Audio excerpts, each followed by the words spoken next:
The LA Clash format has officially been revealed. Anthony Alfredo will now return to Front Row Motorsports in 2022, and Dodge might be making a potential return to NASCAR in the foreseeable future. What's going on, guys? It's Daniel, and welcome back to another video. We've got a ton of NASCAR stories discussed here today on the channel. Let's go and just jump straight into those really quickly. We're going to start off with most popular driver voting. Now, most popular driver voting became available yesterday. You have until December 1st, which is about a day or two before the award ceremony takes place, which will take place on December 2nd. You have until December 1st to basically vote for your most popular driver.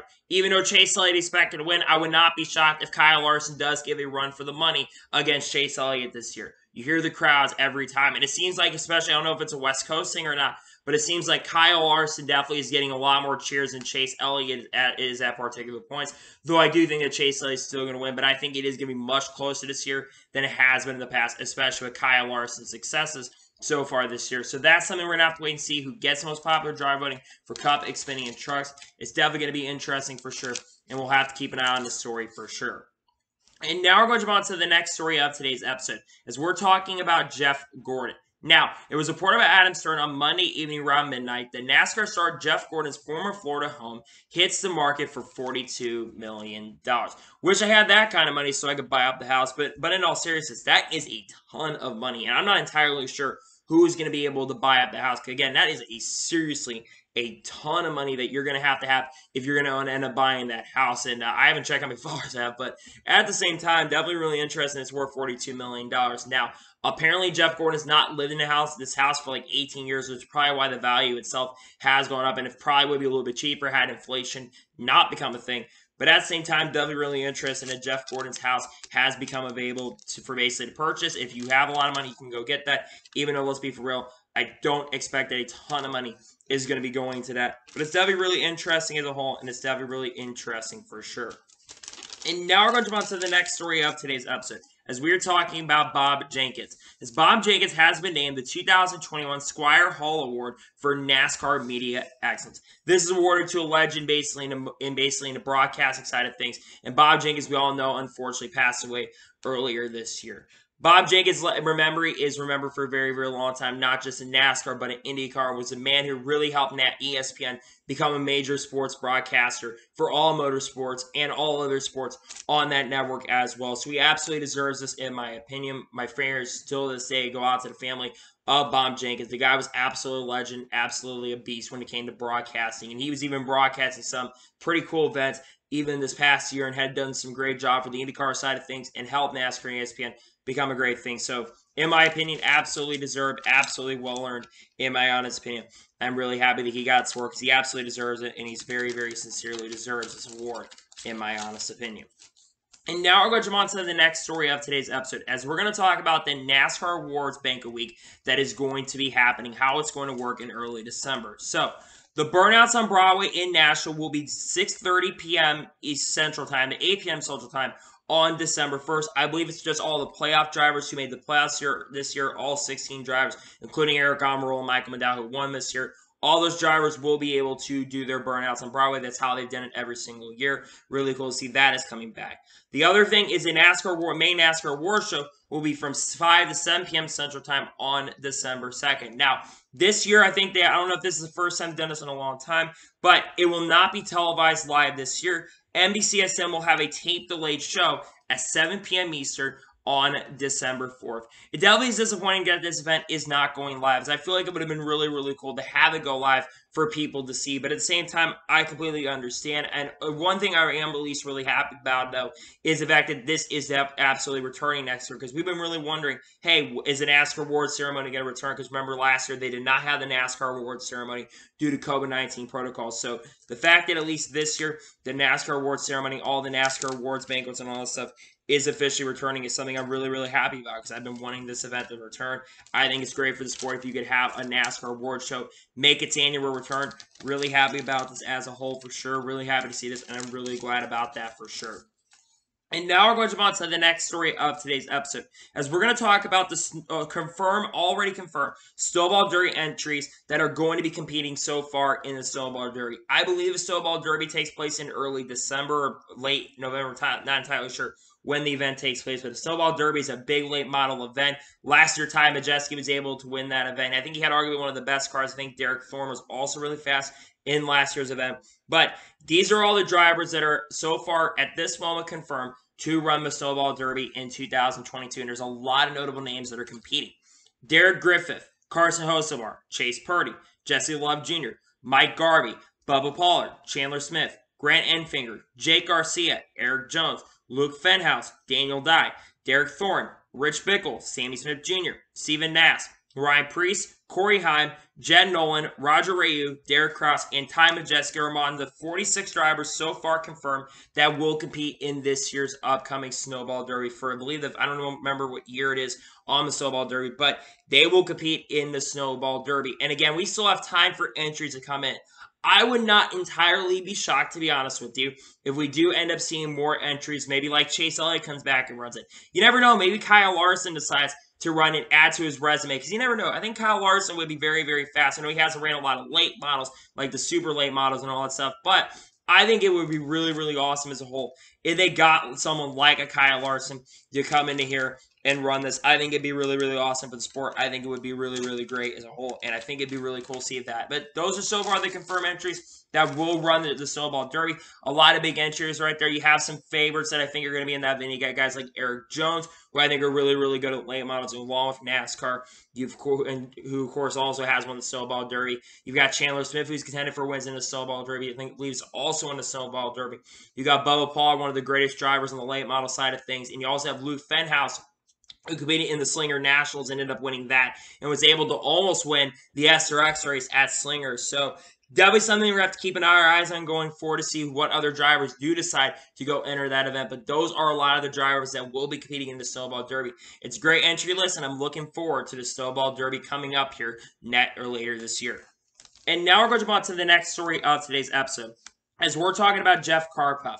As Jeff Karpov was sentenced yesterday to 30 years in prison. He pleaded guilty to conspiracy to commit wire fraud and money laundering. For those of you who don't know the story, Jeff Karpov was the owner of DC Solar, a company that basically was for like window paneling or something like that. I don't entirely sure remember what the company was, but it's for like dishes and all that stuff. And basically, they had sponsored not only in NASCAR a lot of the tracks like Las Vegas and also some of these SMI tracks, but they also sponsored Chip Ganassi Racing, and they were the sponsor that Washington State was supposed to have in 2019. However, around Christmas, I believe it was on Christmas Eve, the FBI raided them and basically found he had a lot of money that he didn't have and had not paid at that particular point, and got in a lot of trouble for it. So he got in a lot of trouble, and unfortunately, Chip Ganassi Racing Xfinity Series program had to shut down because they had no funding for 2019, and Washington State, unfortunately, was out, and they lost a ton of money. Now, I do believe that DC Solar, the trustees won a lot of money from Chip Ganassi Racing, which I really don't understand at this particular point.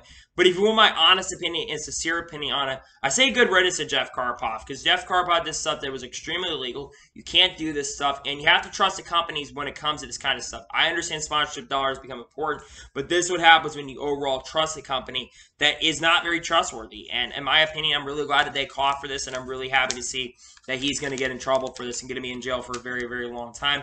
Would not shock me if he gets out early. Would not entirely shock me out like 10 years earlier than he's probably supposed to.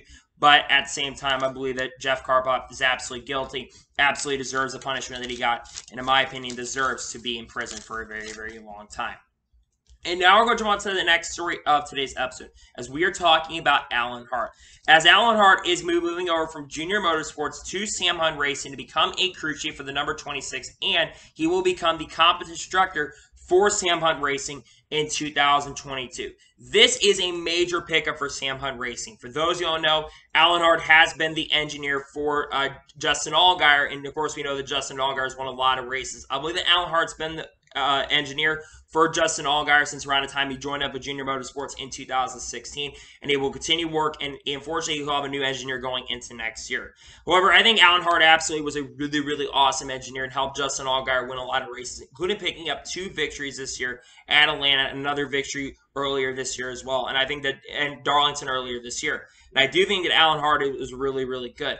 My question is going into next year, can Alan Hart help up the Sam Hunt Racing organization going next year, regardless of which driver they're going to have, whether it's Santino Ferrucci, whether it is Dylan Lupton, whether it is Will Rogers. We don't know who the driver is for that 26, but can he come into that team, really help them take the next step? I really think he can. I think Alan Hart is a very, very solid and a really good engineer, and I think that a lot of the guys that come from the engineering side of things do end up becoming crew chiefs. So I think that he's going to be a huge asset and a huge acquisition for the team.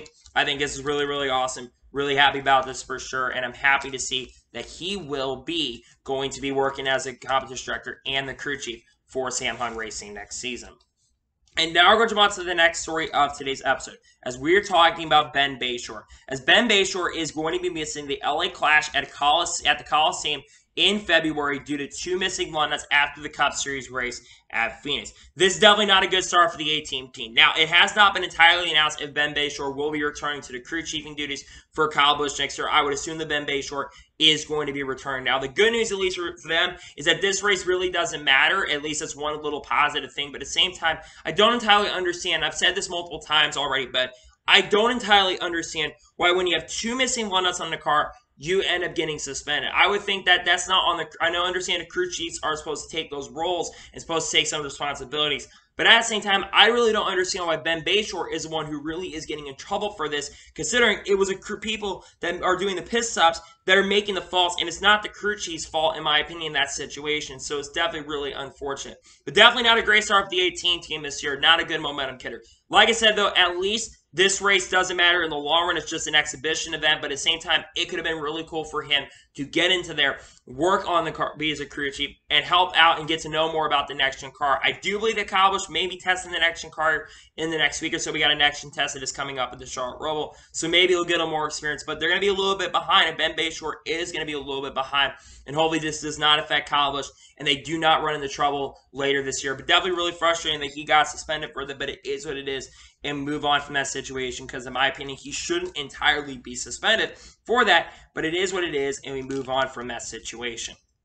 And now we're going to move on to the next story of today's episode, as we're going to talk about the truck TV ratings for all of the 2021 NASCAR Camping World Truck Series season. It was reported by Fox's PR group that the Truck Series averaged 594,000 viewers across 22 races in 2021. This is up 16% from 2020, which had 511,000 viewers, and up 13% from 2019, which had 526,000 viewers. Honestly, really good to see the Truck Series continues to get new viewers. Now, I do think that there are a few reasons why, of course, the ratings didn't go up. You had Hailie Deegan, who joined the series for the first time on a full-time basis, and that really did help. She has a lot of popularity. Look at how many fans she has on social media, and she has across the motorsports landscape. So it definitely helps have someone like Hailie Deegan working with you to be in your crew chief, not be crew chief, working as a driver for your organization. There's a lot of big popularity. Of course, she is a woman, so it definitely helps there. But another big thing I want to also talk about is I do think the racing product at points was good. But I do think that the Truck Series product could have been a lot better this year when it came to the TV side of things. And the reason that, of course, reason that I have an issue with the TV broadcast of Fox is the FS1 broadcast, it seems like they didn't care. Unlike NBC, where they're at the racetrack, for Fox, they're still at remote locations. Now, at least for the Cup side of things, they're at the racetrack. But for the Truck Series, they're not showing up to the racetrack. They're seeing a remote location. It seems like that they don't really care. I think Kurt Busch is also hindered by this. I really like Kurt Busch, but let's be for real. Kurt Busch was not absolutely the most exceptional person in the booth this year. I think he was better last year in 2020 than he was this year, though I will say Kurt Busch was still really good. He felt kind of out of it, and I do feel like if he had been at the racetrack, I do think he'd a little bit better. And Fox at points just made stupid calls. They didn't even have a winner interview with Dave Fogelman until it came out at the Infield Care Center, and they had to put it on social media, the winner interview. Yes, he had to go to the Infield Care Center, but they care more about a football game than that, and they've done that so many times in the past, and NBC's done this too, don't get me wrong, but they've done this in the past too, where they basically cut off, and it's been really frustrating and really unfortunate at the same time too. So again, the ratings being up is really positive. At the same time, that's something that they're going to have to work on if they do want to keep the ratings going up long term. So hopefully things change at Fox, and they need to make some personal changes. And I do think they don't care as much, but at least there's some positive at the end of the line that the TV ratings were able to go up for the Truck Series. At least that's a positive for next year, for this year, in my opinion. And now we're going to move on to the next story of today's episode, as we're going to go ahead and talk about the TV ratings from this past weekend at Phoenix Raceway. So, according to Adam Stern, NBC earned a 1.95 rating and 3.214 million viewers for Sunday's NASCAR Cup Series Championship race at Phoenix, which is up from a 1.87 rating and 3.063 million viewers. He also noted that the final year for the championship at Homestead of 2019 got a 2.2 rating and 3.74 million viewers. It's really good to see at least the end of the year, that at least at the end of this year, we get to end the year on a high note. We've seen for a long time, we've seen massive drop-offs at the end of the year. This year, it looks like for the first time in a couple years, we're not seeing that massive drop-off, and it definitely helped that people got to see very much full attendance for the event.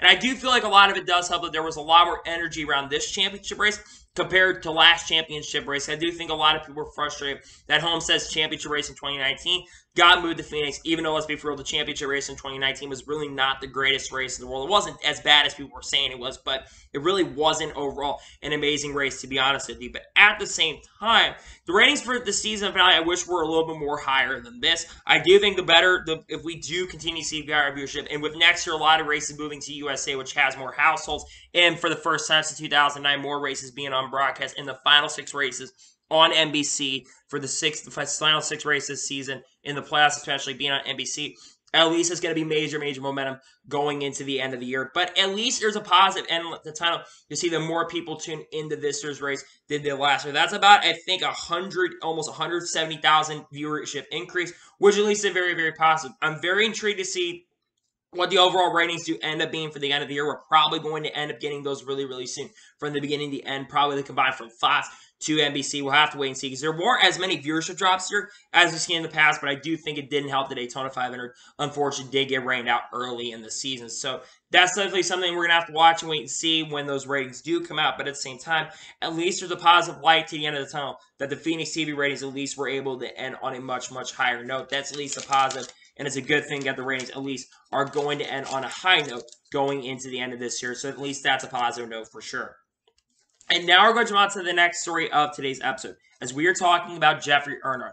As Jeffrey Earnhardt will now return to JD Motorsports in 2022, as he'll be seeking out race-winning opportunities for the foreseeable future. This is definitely really surprising me, because I really did think that Jeffrey Earnhardt was going to have a major opportunity to return to JD Motorsports. I believe he's been with JD Motorsports since around 2018 or 2019. He drove for Joe Gibbs Racing in 2018, and then I think he went in 2019 over to JD Motorsports, has been driven for the organization for the last few years. He hasn't, let's be for real, he has not really been doing that great at JD Motorsports, but let's for real, I do think that JD Motorsports this year, compared to previous years, I don't think their organization as a whole is as good as it has been in the past. I think a lot of it is because they do have 4 cars this year, which I think hindered their performances. They had a lot of mechanical problems, and they had a lot of times this year where a lot of their drivers unfortunately ended up failing to qualify for races, so that definitely hurt them. Now, I'm not sure how much sponsorship Jeffrey Earnhardt has. I know that ForeverLong.com and them have sponsored Jeffrey Earnhardt, so that definitely may help him in his opportunity to go. But here's the thing about Jeffrey Earnhardt. I don't think Jeffrey Earnhardt is absolutely a great driver. I don't think he's a terrible driver, but he is a much older driver now, and he is 32 years old, and he's getting to that point where it's going to be tough for a team, because I think a lot of teams are going to be looking at a lot of younger drivers right now compared to older drivers. Now, there are potential rides available. You do have the 10 car for Kaulig Racing, but I really don't know who's going to end up going to that ride next year for Kaulig Racing. Maybe Jeffrey Earnhardt maybe takes that ride next year, because he said he wants race-winning opportunities. And I do think that 10 car has potential to be a race-winning car. You also have Tory Racing. I know that they have MBM equipment, but you could have Tory Racing Xfinity. They may take major steps next year, and they're not going to have a driver as of right now, so maybe they'll take someone from MBM Motorsports, but we'll have to wait and see what happens. I just don't know what the future of Jeffrey Earnhardt is going to look like, because like I said, Jeffrey Earnhardt in 2022, he is going to be 33 years old. So he is going to be a much older driver, one of the older drivers that is going through the ranks, and it's just definitely frustrating. Again, he has not had a really exactly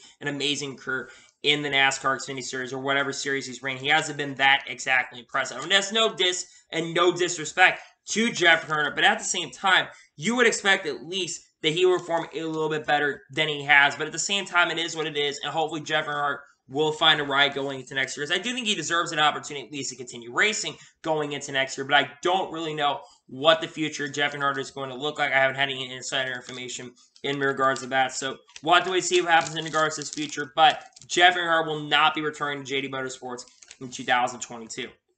And now we're going to jump on to the next story of today's episode, as we're going to talk about SMI acquiring Dover Motorsports. This is the first big news that dropped after Sunday's race. This is the first major story that dropped, and not even 24 hours after the race was concluded. So, it was reported by multiple reporters that SMI has agreed to purchase Dover Motorsports Incorporated. CB Motorsports has agreed to acquire Dover Motorsports for $3.61 per share, which in total is $131.5 million.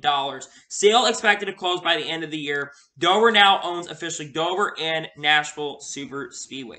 Dover Motorsports Incorporated has really been on its own since the beginning, and this is now a big, what SMI I think is doing. They're trying to acquire it up so they can have more leverage going into the future. And I do think if NASCAR tries to buy up SMI, they'll be able to have more tracks. What this does, unfortunately, it does hurt the way that there's not as many independent tracks. Right now, the only independent tracks now after this sale are going to be Pocono, Indianapolis, and Gateway. Those are the only tracks that are owned in their separate equities. And those tracks will continue to be probably on their own for the foreseeable future. We know that Gateway used to be a Dover-owned track, but they lost some of that after they were originally expected to shut down after 2010.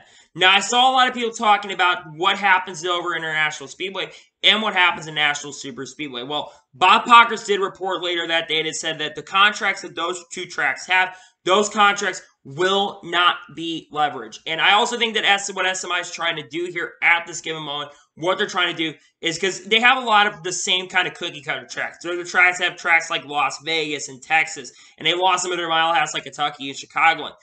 They have a lot of the intermediate tracks and not a lot of different diversity tracks. The only really big short track they have right now is Bristol Motor Speedway. And they also, of course, have Charlotte, which they also have the Charlotte Roval, which is a really, really good experiment. What I think SMI is trying to do is they're trying to buy up Dover and trying to get as much money into their organization to keep it flowing. Now, like I just said ago, they're not going to drop the contract. So National Super Speedway, that track is going to be at least, we know for sure that National Super Speedway is going to have their contract through 2024.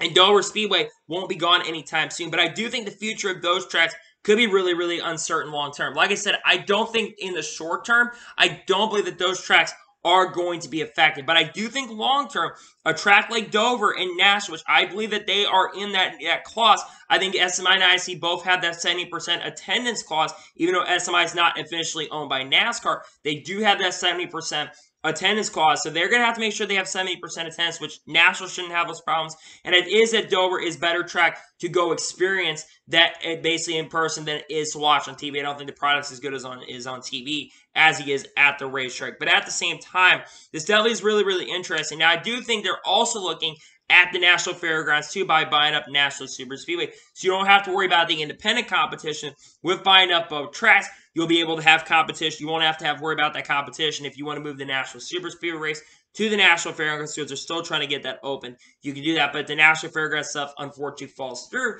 Then they don't have to worry about it as much, and it doesn't become a major problem for them. So that's something you have to wait and see long term what happens. I do think this story is definitely interesting, and I wanted to cover this. I do think it is really important we cover a story like this, because this is definitely a really, really big bombshell move, and it's definitely really interesting as a whole. And we'll wait to see what happens going forward.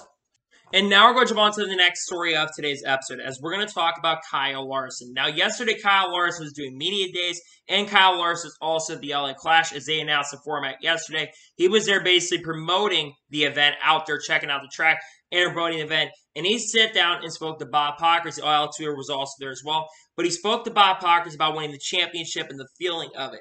And he also talked about potentially, and Bob Pockrass asked him about potentially running the Indy 500 and maybe a Formula One race, is Kyle Larson is also going to be going to the Formula One race at Abu Dhabi for the season finale. And he says he would like to run the Indianapolis 500 and an F1 race one day. Here that Kyle Larson not only wants to run the Indy 500, but also wants to run an F1 race one day would absolutely be incredible. Now, the Indy 500 is more of the possibility, and there is a chance that he could run the Indy 500 next season. There's been a lot of talk and conversation about him potentially running the Indy 500 next season, and a lot of people bring it up because Robin Miller wants his last time was for Kyle Larson to get into a Team Penske car and run in the Indianapolis 500, which would be really, really possible and really, really awesome. If he gets it, because he wants to be in a competitive car, he wants to win that specific event. And I think that if he gets in a Team Penske car, if he's able to qualify into that event, I really do think that Kyle Larson has a really strong and a really great opportunity to compete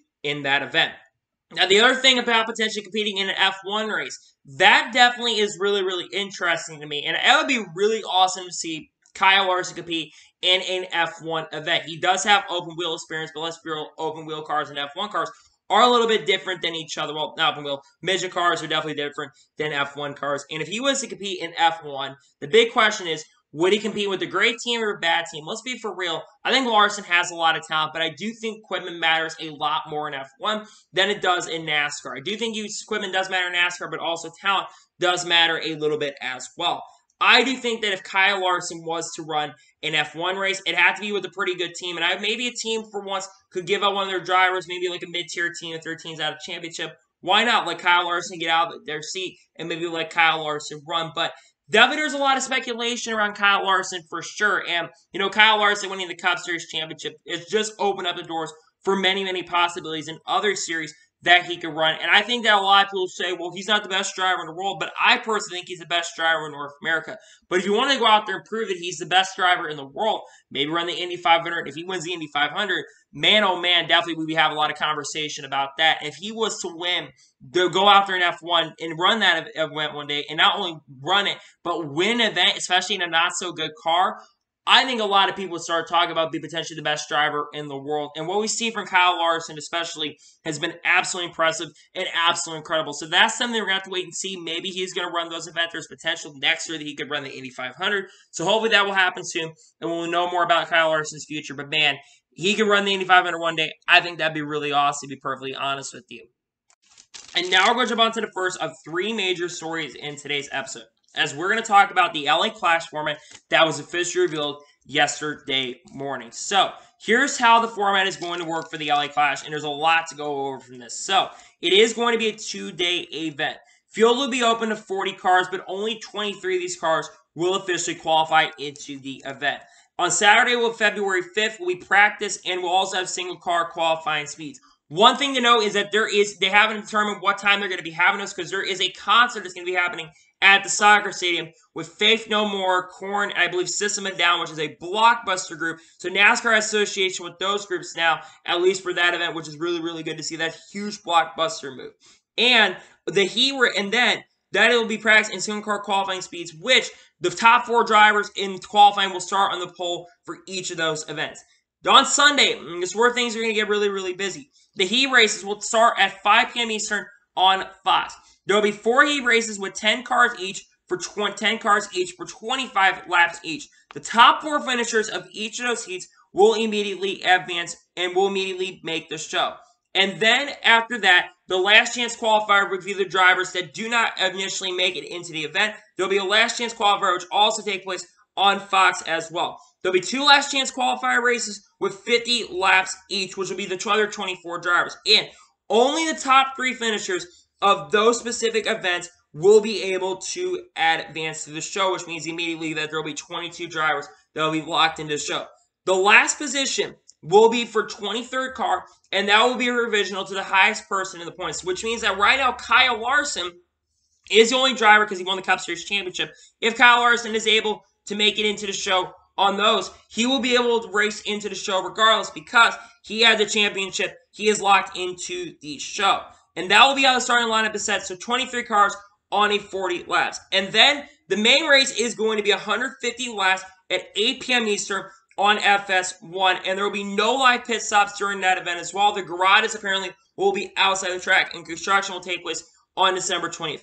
First thing, I am extremely excited for this LA Clash. I'm really glad they're changing up the LA Clash, giving it new identity at the LA Coliseum. My only confusion, though, in regards to the LA Clash is not the fact of the race, definitely, is I think the race actually has a good format. My issue is the networks. What I really don't understand in regards is why is the Clash race, the main race, on FS1, while the heat races in the last chance qualifier are going to be on Fox. I don't entirely understand it. You would think they would put the main race on Fox and then put the qualifier races on FS1. I really don't understand. Maybe what they're trying to do is test waters and trying to move it over to different networks. But at the same time, I really do like this format. I think it's a really, really good format for the LA Clash. I think it's going to be great for the series. And I am extremely excited for this LA Clash event. I wasn't entirely convinced on this event when it came out, but at the same time, I actually am more and more excited the more this come out, and the fact that everyone's going to have an opportunity to qualify, and not just a certain amount of teams can qualify for the event. Everybody has a chance to race into this clash is really, really exciting. Hopefully, the best drivers can get into the event.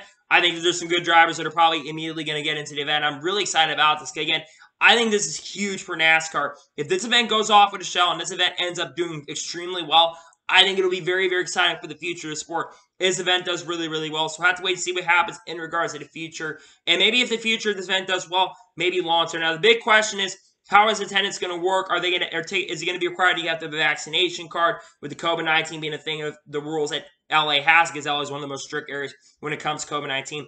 Will that see something that they're going to still be going into effect? That is something they have to wait and see on in regards to that. But really happy about that for sure, that the LA Clash format is beneficial, and I really like the LA Clash format, to be honest with you.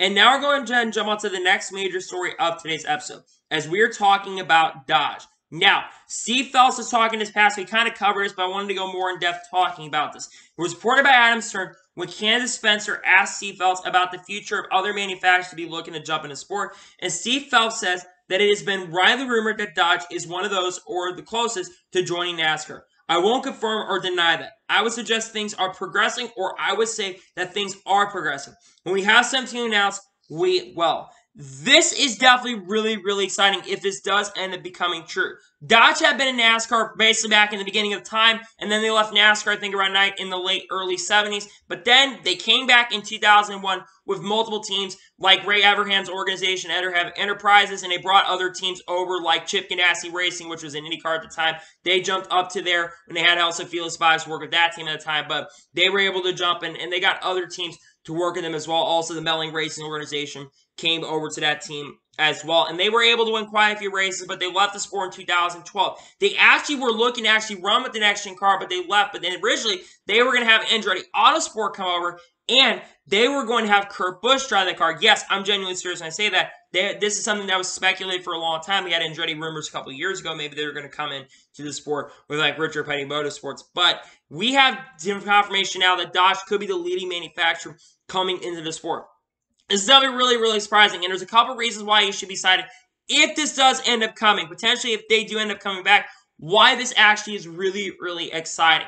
You think about Dodge. A lot of people complain about what's wrong with NASCAR, and you think about Dodge.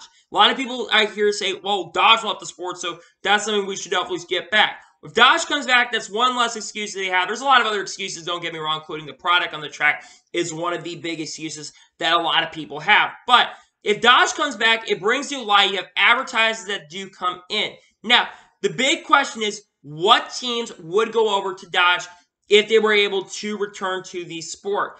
I think that there is one team in particular, and here's a team that would come back. I think Rich Petty Motorsports could be a team that jumps over maybe back to Dodge.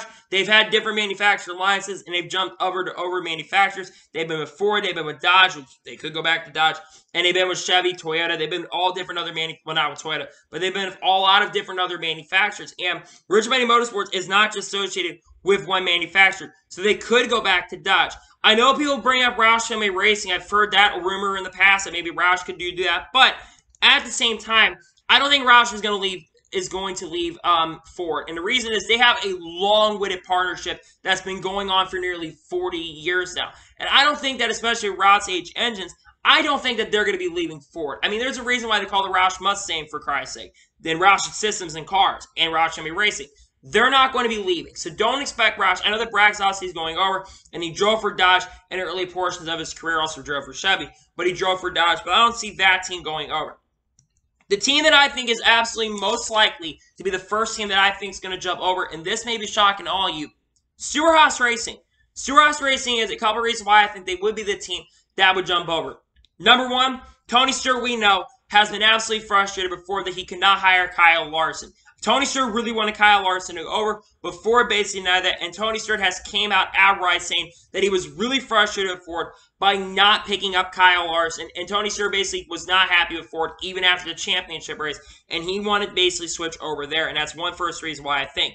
The second reason I think that this potentially could end up happening, look at the NHR team. Now, the NHR team has not been announced for Tony Stewart because they're going to be going over to NHRA, but Tony Stewart's fiance Leah Pruitt has a lot of contract with Mopar and Dodge, and she is a big fan of Mopar and Dodge and has driven for Mopar and Dodge.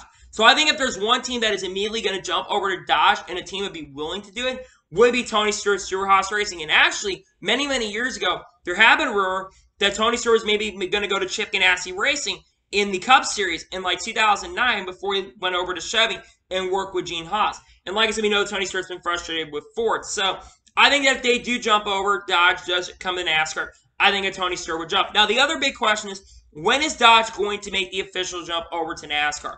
I'll be honest with you, I don't think immediately Dodge is going to come in like next year. But I do think that they could jump in with the new engine programs that come in 2023 and 2024. I do think that sooner or later we'll find out what the future is if we get more details on that. But I think that Dodge has a very good chance. And if Dodge does come back to NASCAR, holy crap, this is going to be a major, major news story that could be very, very big for many weeks to come. So we'll have to wait and see what happens in regards to that. But definitely a major, major story we'll have to keep our eyes on going forward. Dodge may be able to make its return to NASCAR. Hopefully, Dodge does have an opportunity to come back to NASCAR in the foreseeable future. And now we're going to jump on to the final major story of today's episode, as we're talking about Anthony Alfredo.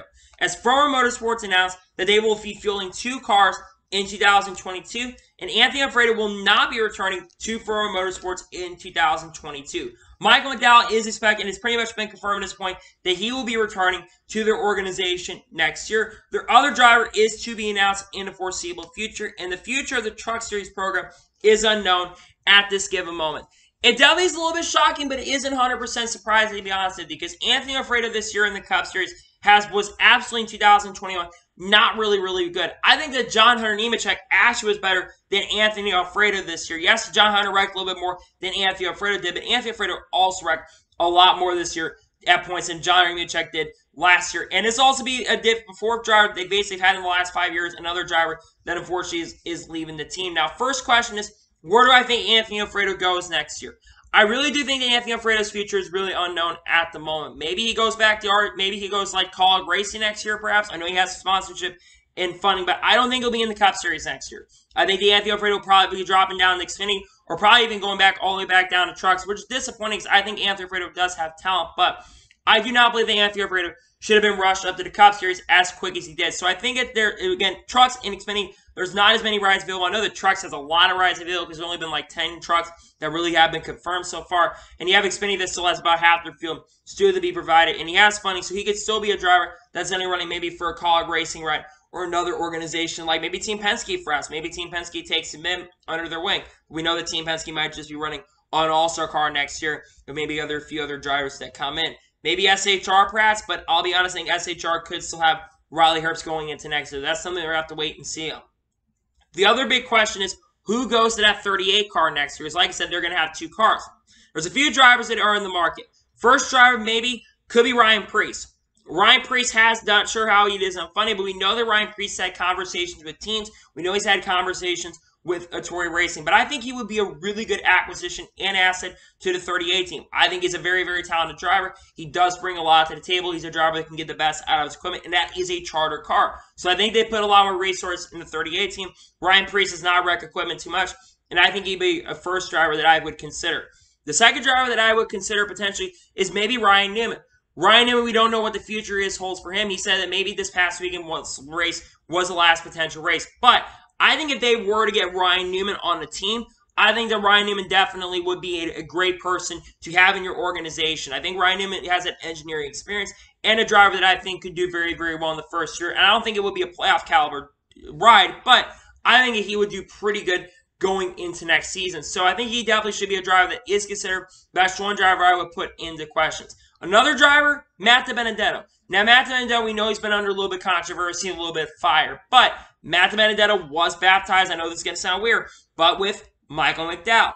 And Matty D has, like I said, has been working on some sponsorship for next season. He potentially could be a driver that does end up replacing Anthony Alfredo next year, and I don't think he would be let go immediately, and he could remain in the Cup Series next year, so that's another driver that could be considered.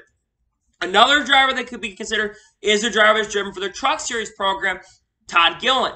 Todd Gilliland, the future of that Truck Series program is uncertain at the moment. They really don't know what the future of that Truck Series program is going to be. And it would be a big jump for Todd Gilliland to immediately jump up to the Cup Series after running in the Truck Series pretty much his whole entire career. And I think he would do great running the Xfinity Series, maybe with Farmers Motorsports. But I think Todd Gilliland has talent. He really had a great end of the year, and he could definitely be a good position. Plus, he's been in the Farm Road camp for a while, so he definitely could be another driver that could go to that team. So we'll have to wait and see about him. The final driver that I think that could be in the running for that, who I think would be a great driver, not a great driver, but a driver that could be in the running, and I don't want to really say this, but Riley Herbst. Riley Herbst has funding. Riley Herbst has Monster Energy backing, and we don't know what the future of SHR's program is for next year, and I think he could definitely go to the 38 car next year with the funding. Another driver I've seen some people bring up is maybe Quin Houff, because he does have some funding from like Permatex, I think. But let's be for real, Quin Houff definitely would absolutely suck. He'd do nothing in that car. He'd do worse than Anthony Alfredo and John Nemechek combined. So I don't want to see Quin Houff in that ride. So I think the most likely drivers that will go to that ride next year are Ryan Newman, Matt DiBenedetto, or Ryan Preece. I think they're going to go with someone that is more veteran experience. I think an older veteran driver compared to a younger driver would make a lot more sense. I would think the Truck Series program, at least, will probably remain next year, but I could see Todd Gilliland moving up to Xfinity. I think Todd Gilliland is definitely absolutely ready to jump up to Xfinity Series next year. But at the same time, it does suck that Anthony Alfredo is unfortunately out of Farmers Motorsports next year. But the speculation begins for the second car. Who's going to be in the second Farmers Motorsports car? That is something we're going to have to wait on going into the later portions of the offseason. So, anyway, that is it for today's NASCAR news video. I want to thank you guys for watching. Please subscribe to the channel, turn notifications so you're notified when a video does go live on my channel. Follow me Twitter, Facebook, and Instagram, and support page for Patreon as well. Links description below over that, and comment your thoughts on today's video. Do you think the Dodge will be returning to NASCAR or not? Let me know in the comments below. And where do you think that Anthony Alfredo goes next year? And who do you think takes over the 38 car for Front Row 2022? Let me know in the comments below. Anyway, like I said, I want to thank you guys for watching today's video. And I'll see you guys next time for some more great and awesome NASCAR content on the channel like this. Take care, everybody.